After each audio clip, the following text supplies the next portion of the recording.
ние ве слушаме од тука, вие молчите. Добро вечер. Добре, режијата нека го превземе и нека вклучи друг.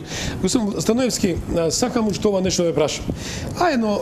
Едно хипотетичко, едно повторно прагматично прашање врз основа на искуствата. Овој документ, рамковен договор, говорат фактите. Дека е октриран документ, донесен новинарска забелешка, донесен како готов проект, повторно експеримент, каде? Во Македонија. Значи, експеримент, како што беше 2004, каде? Во Македонија. Се сеќавате? Да, имаме гледач. Добро вечер, кој се јава? Добро вечер. Добро вечер, кој се јава? Јавам се од Куманова. Да, како се викате? Елмас. Повелете, господин Елмас. Јас сакам право да ти кажам прво да се благодарам за оваа емисијата. Тоа е што колегата што имате право да ти кажам на екранот, тоа е паметен човек, светски памет, или да кажем европски. Не како нашу Балкан, цел живот, право да ти кажем, се бавам со политику, се мрзим меѓу народи и народности. Ја мислим да е човекот што кажа у Швајцарско, и јас сум беше у Швајцарско едно време, тамо не интересира дали албанец, дали македонец, дали е срп. Тамо гледам некако да живим, да направим, да се оправим и деца, и старите, и младите, и сите. Да не трошим време више, право да ти кажем, јас сум албанец, ти си македонец. Благодарам многу што се јавивте и секој час. Благодарам на емисијата. Благодарам многу и вам. Сакам право да ти кажем од гостот нешто да ме одговара. Благодарам многу што се јавивте и бидете и натаму наш соговорник. Да, повелете. Гледате, значи, во кој правец води таа враќање пак во етничкото трло. Па ние направивме трла, етничко, религиозни и верски трла. Ние маркираме територии. Ние сме во... Ајде, нека ми простат гледачите, па голем дел од нас... Ајде да излеземе од 19 век. Бројот на џамии и бројот на крстови и цркви ги надминува бројот на куќи во некои краишта. Ако појдеме по некои краишта да гледаме. И со тоа практично ние ја маркираме територијата, ние етнички се сегрегираме, се делиме. Тоа е жалосно. Па колкава е оваа земја за да ја поделиме? Замислете уште да ја поделиме сега на парчиња, да направиме еден дел за етносот подоминантен и за етносот помалку доминантен и да застанеме и да ја видиме на картата таа земја. Знаете што ќе биде предност на таа земја? Ќе може да прави карти во размер 1:1, како што прави некои други, како што прават некои други мали држави. Значи, ако не работиме на постигнување на внатре етнички консензус, на помирување, се плашам дека и тоа што го имаме ќе го изгубиме. Не само шаховска табла, што е шаховска табла во секој случај, и една експериментална зона во која навистина и ја ова говорам врз на факти, господин Станоевски. 2001 година имав една можност да разговарам со некои аналитичари американски, која се вратив од Америка, и има еден проект од една моćна држава која инвестира во Македонија да се изградат некои нейропсихијатриски центри во Гостивар, една беше, едната во Скопје и едната, исправете ми, таму некаде долу на југот. Тоа е развој на меѓуетнички конфликти со remove control. Сега ќе гледаме како се тепат, се куба за коси, сега по некој бокс. Ако оставиме на чувствата, на емоциите да не водат, историјата да не води, ќе стигнеме до тој степен. Ќе стигнеме до степен меѓусобно да си ги вадиме очите. Затоа што ние сме многу различни. Значи нема да им дозволиме на тие јавачи на апокалипсата, што гледаме го користат тој термин што јас го потребувам, да им дадеме простор они да се живуваат. Радикални структури има во секој општество, тие ќе си најдат начин вентил, апсолутно. Еднаш на некој начин создаде конфликт меѓународно, ќе повика на меѓуетничка нетолеранција, да речам, и така натаму.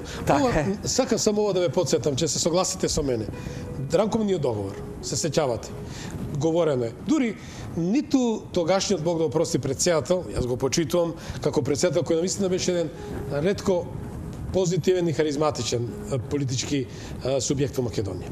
Но по притисокот на голем број политички аналитичари и беше анализирано дека како документ окториран беше, ниту тие го прочитале што стои на англиски, дали постои, че завршам.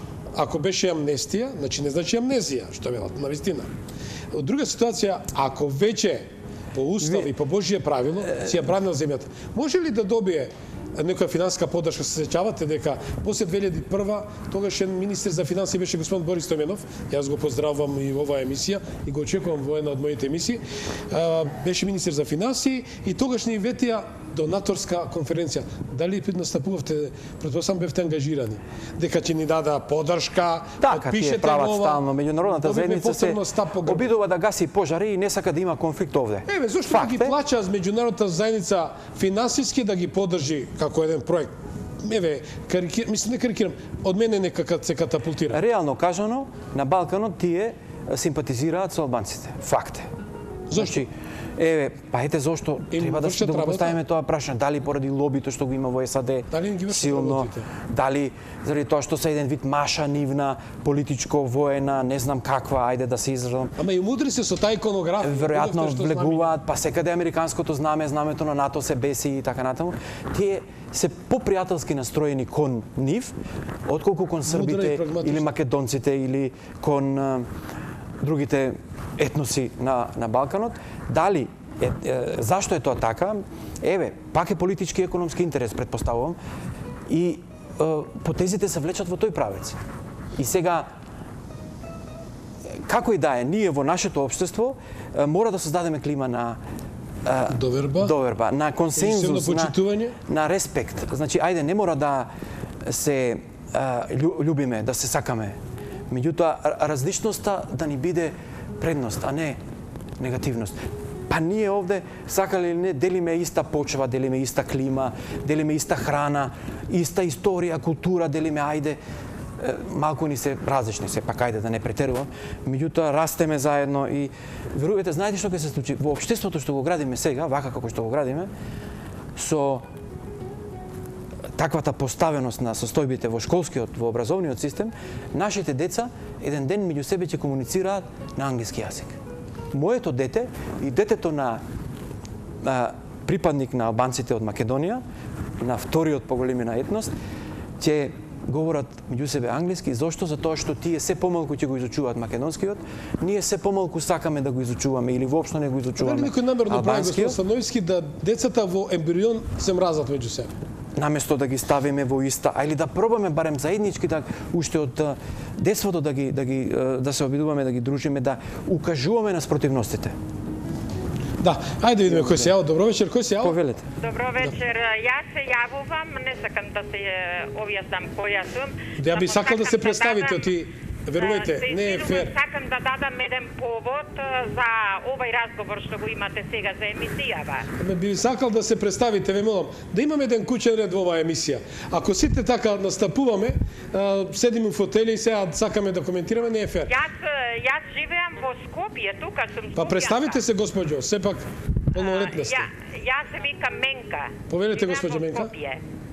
И сега, вака, сакам едно појаснување да дадам за околу нашава состојба што се следуваат од долго време во Република Македонија. Види, овие што ги нарекуваме албанци, тие се македонци, не се албанци, ама ете таа желба ја има, така да ги викаме, и желбата нивна ние ја прифативме. И сега треба и они да прифатат она што го кажува државата, владата, законот, сето тоа. И тие треба да прифатат како ние што го прифативме нивното знаме и нивната нација, да ги викаме по една друга држава албанци. Тоа е стварно многу спротивно, затоа што сакам да им појаснам и на нив да ме слушаат тие така наречени албанци, а македонски државјани се тие се македонци, не се тие албанци.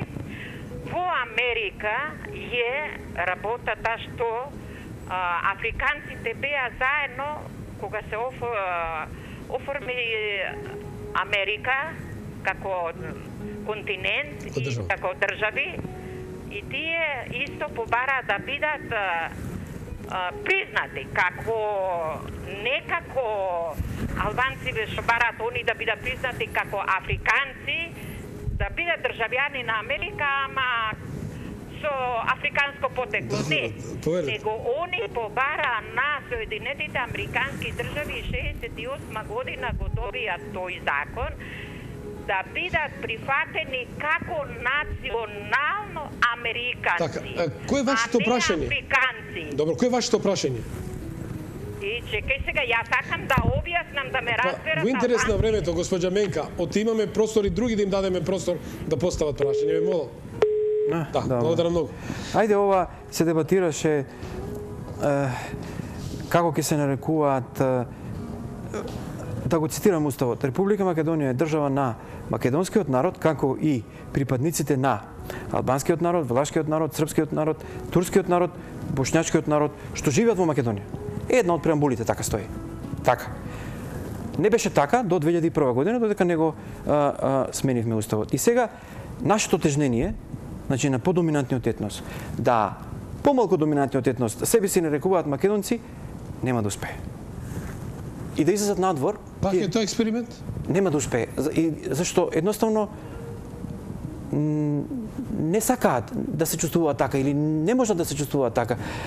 Тоа е нивно право. Зашто господин Станојски не се чувствува он, пазите да вака вика. Не можем да го пресилиме. Државата Македонија го добива поред мнозинското население македонци. Македонија, французите, Франција. Германците што рекоме? Колку турци има таму? 3,5 милиона. Така е, што точно. ги почитаме, докажавме дека Турција докажа вика со сите сили и средства ќе ја браниме Македонија.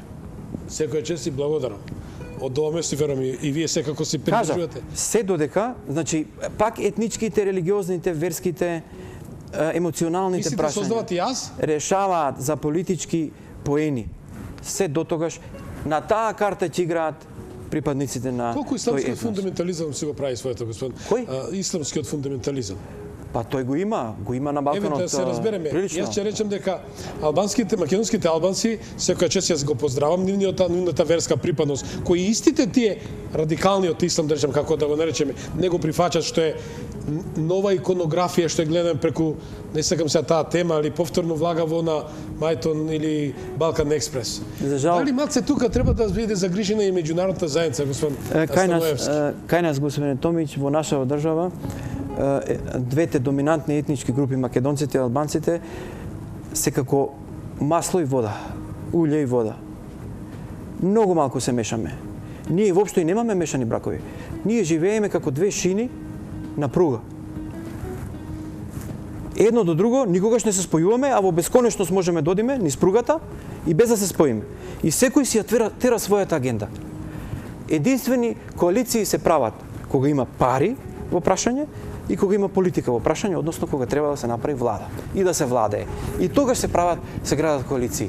Имаме пријатели, познаници, имаме соработници, бизнис партнери и така натаму од различните етноси кои што си ја терат, кажавте и вие имате повеќе албанци пријатели, имаме јас. Среќен сум што имам толку пријатели. И тоа е во ред. Значи, меѓутоа нашиот етнички, дозволете да го наречам, и религиозен фундаментализам во наводници, значи закоравеност, ајде да ја наречам, води до тоа да ние сме практично две поделени општества како масло и вода во едно тенџере.